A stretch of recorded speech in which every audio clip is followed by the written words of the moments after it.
పేద ప్రజలు నివసించే డివిజన్లలో ప్రాధాన్యత ప్రకారం నిధులు కేటాయించి పెద్ద ఎత్తున అభివృద్ధి పనులు చేస్తున్నామని నగర మేయర్ యాదగిరి సునీల్ రావు అన్నారు. కరీంనగర్ స్మార్ట్ సిటీ కార్పొరేషన్ అభివృద్ధిలో భాగంగా మంగళవారం రోజు 4వ డివిజన్లో ఆయన పర్యటించారు. ఖానాపూర్ కాలనీలో కార్పొరేటర్ నుజహత్ ఫర్హీన్ అలీతో కలిసి నగరపాలక సంస్థకు చెందిన 5 లక్షల నిధులతో ఎస్డబ్ల్యూజీ డ్రైనేజీ పైప్లైన్ నిర్మాణం పనులకు భూమి పూజ చేసి పనులు ప్రారంభించారు.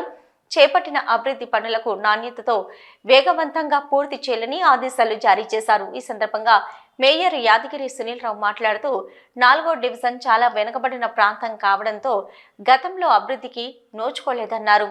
గతంలో నిర్మాణం చేసిన డ్రైనేజీలు, రోడ్లు ప్రస్తుతం శిథిలమై ప్రజలకు ఇబ్బందులు కలుగుతున్నాయని తెలిపారు.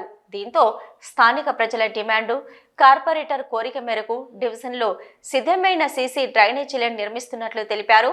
ఈ ప్రాంతంలో ఇరుకు గల్లీలతో ఓపెన్ డ్రైనేజీ వ్యవస్థ ఉండడంతో ఎస్డబ్ల్యూజీ డ్రైనేజీ పైప్లైన్ వేసి గల్లీని విస్తరించడంతో పాటు అపరిశుభ్రం లేకుండా దోమలు పెరగకుండా చర్యలు తీసుకుంటున్నట్లు తెలిపారు.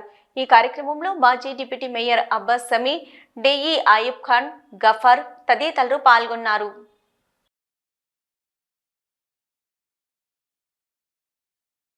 చాలా కాలం కింద నిర్మించినటువంటి డ్రైనేజ్ శిథిలం అవడంతో నీళ్లు పోకుండా ప్రజలు ఇబ్బంది పడుతూ ఉన్నారు.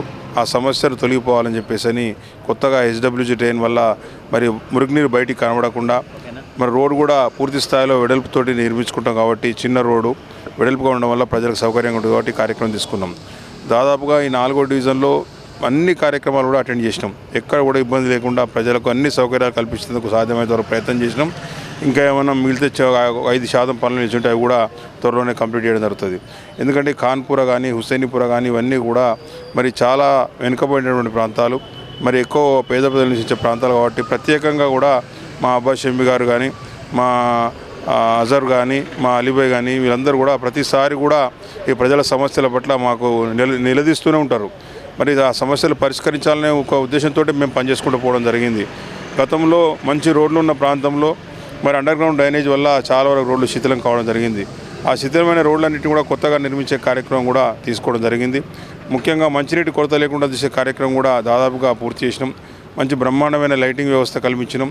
మరి అన్ని రకాలుగా కూడా పనులు పూర్తి చేసుకున్నాం కాబట్టి ఈరోజు ఈ నాకా చౌరస్తాకు ఇవతల ఉన్నటువంటి ప్రాంతాలు చాలా వరకు కూడా అభివృద్ధి దిశలో ప్రయాణిస్తూ ఉన్నాయి. ఈ వచ్చే నెలలో సీఎం వసూలు పనులు కూడా ప్రారంభమైతే ఇంకా అక్కడ కూడా దాదాపు 8 కోట్ల రూపాయల పని 3 డివిజన్లో చేసేది కాబట్టి